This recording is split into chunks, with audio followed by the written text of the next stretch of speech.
She lay in the snow, almost sinking into the white void, her breath so weak it was barely noticeable. She no longer struggled. She wasn't waiting for help. She had no hope left. But when Mike knelt beside her, he saw something that made his heart clench with fear. Tiny shadows, shivering in the cold, clinging to their mother, who could no longer protect them. He had to act immediately, or this moment would be their last. But what happened next shocked even him. Let's start from the very beginning. She lay in the snow, almost sinking into the white void, her breath so weak it was barely noticeable. She no longer struggled. She wasn't waiting for help. She had no hope left. But when Mike knelt beside her, he saw something that made his heart clench with fear.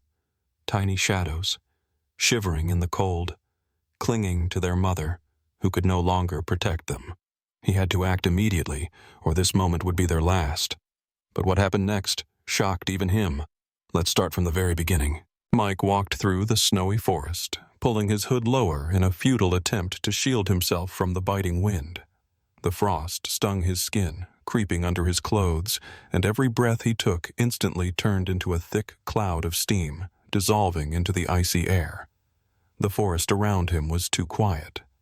Even the snow, slipping from the branches of old fir trees, settled on the ground soundlessly, as if afraid to disturb the oppressive silence. Something inside him whispered, "It's time to turn back." Mike quickened his pace. Soon he would be home, in the warmth, with a hot cup of coffee in his hands. The firewood would already be crackling in the fireplace, the soft glow of a lamp pushing away the gloom of the winter evening. But suddenly, something made him stop. At first glance, nothing unusual. Trees, snow, the forest. But just a few feet away, slightly off the trail, lay something dark among the drifts. A dark spot. Too still. Too wrong. Mike frowned. His first instinct was to just keep walking. The forest was full of deceptive shadows. It could be a fallen bush, an ice-covered branch, the shadow of a tree. But something about this silhouette felt off. And so, he took a step closer. The snow crunched beneath his feet, and at that moment, his heart slammed against his ribs. It was a dog. A large German shepherd, once powerful and strong, but now just a shadow of what it used to be. She lay there, half buried in the snow, her dark fur matted with ice. Too thin, every rib protruded through her filthy coat. But worst of all was her breathing. It was barely there. Each breath was broken, heavy, labored, weak. As if with every exhale, life was slipping further away. She didn't move, didn't growl, didn't try to get up. Only flicked her ear slightly when he stepped closer. And then Mike saw her eyes, half closed, empty, exhausted, resigned. No fear, no aggression, not even hope. Just silence, as if she had already accepted that no one was coming. Something warm and painful twisted deep inside Mike's chest. Slowly, he knelt down. His hand reached forward, carefully, without sudden movements. But at that moment, the dog barely, almost imperceptibly, moved her head. So slowly, so weakly. It was the last flicker of her strength. She didn't want to move. She couldn't. Mike felt her breath on his fingertips. It was fading with each passing second. She was dying. And that was when he heard the sound. A tiny, barely audible squeak. Thin. Helpless. Close by. Mike's head snapped up. What was that? He looked around. Snow. Nothing but snow.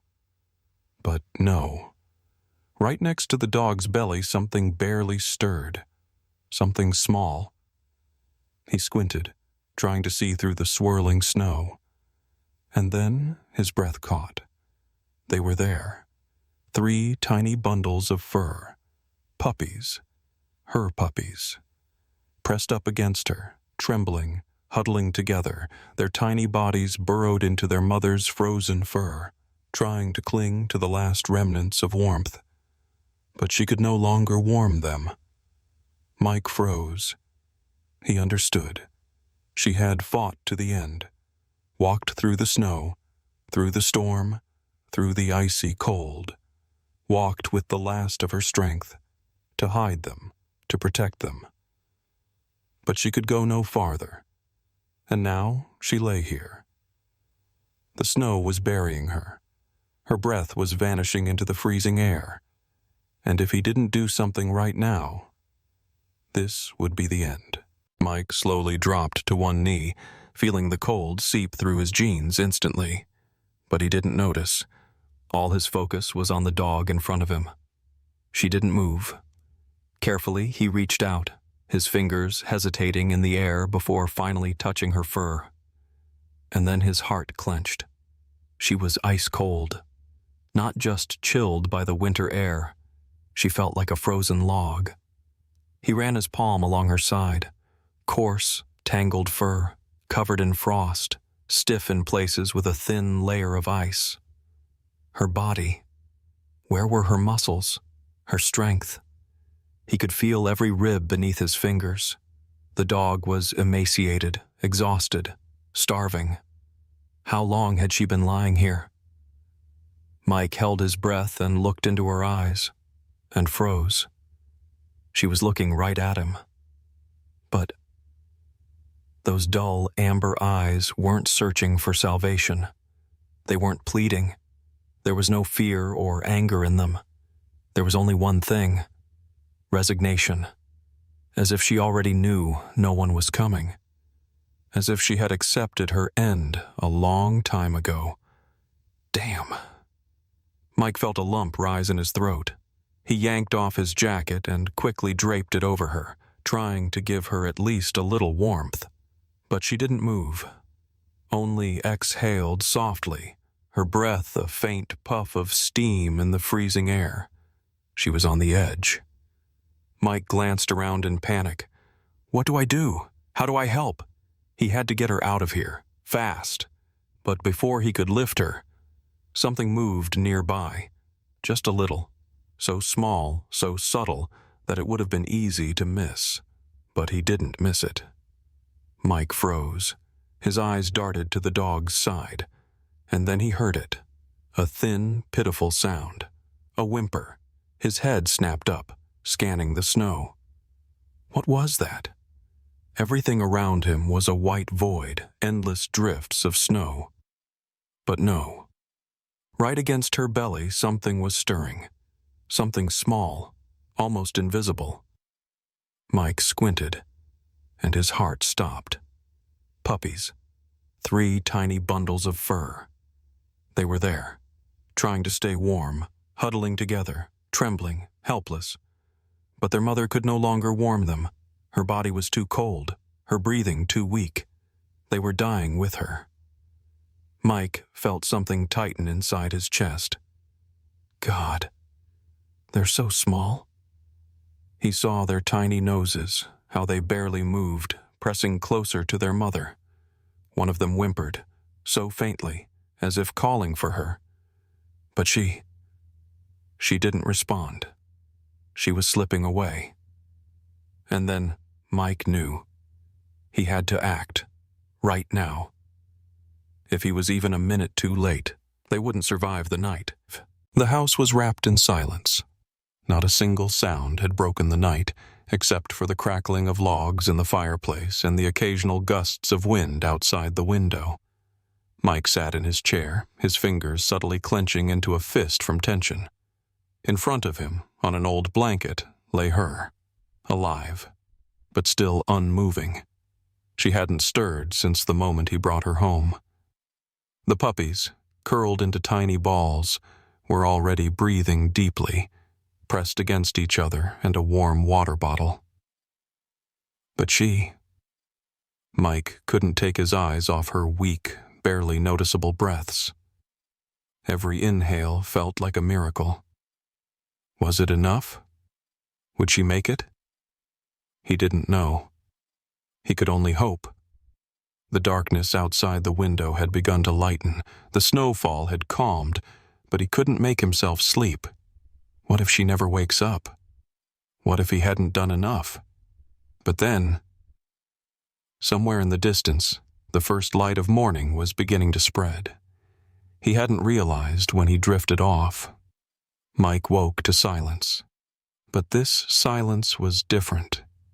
He felt it before he even opened his eyes. Something had changed. The air in the room was different. He froze. Then, slowly, he lifted his head and froze again. She was looking at him. Mike stopped breathing for a moment. She had opened her eyes. Wide, deep amber eyes, no longer empty. She was alive. She was looking right at him. And now, there was no resignation in her gaze. No surrender. There was life. Real, full life. He couldn't look away. She blinked, slowly, as if trying to make sense of where she was. Then she took a deep breath. Mike heard it. Deep, slow, but steady. She hadn't given up. Her paws trembled. Just a little. Weakly. But she was trying to move. Mike sat up straight, his heart hammering in his throat. She was fighting. A tightness spread through his chest. And then, she looked at him again, and in her eyes, he saw something that made his breath catch. Gratitude. He couldn't explain how, but he knew. She understood. She knew he had saved her. She wasn't afraid of him. And for the first time, she trusted. Mike slowly reached out, his fingers barely brushing against her head. This time, she didn't pull away. She accepted his touch. The puppies, what about them? Mike turned quickly, but even before he saw them, he heard them. A thin, joyful yipping. He froze. Then he smiled. The puppies were moving, their tiny, clumsy paws scrambling toward the bowl of milk. They nudged each other with their noses, pushing for the best spot, squeaking and pawing at each other. They were alive. They had made it. They were no longer weak. They were no longer doomed. Mike felt something warm spread through his chest, something he hadn't felt in a long time. This wasn't the end. This was a beginning. He knew it. And now, they knew it too.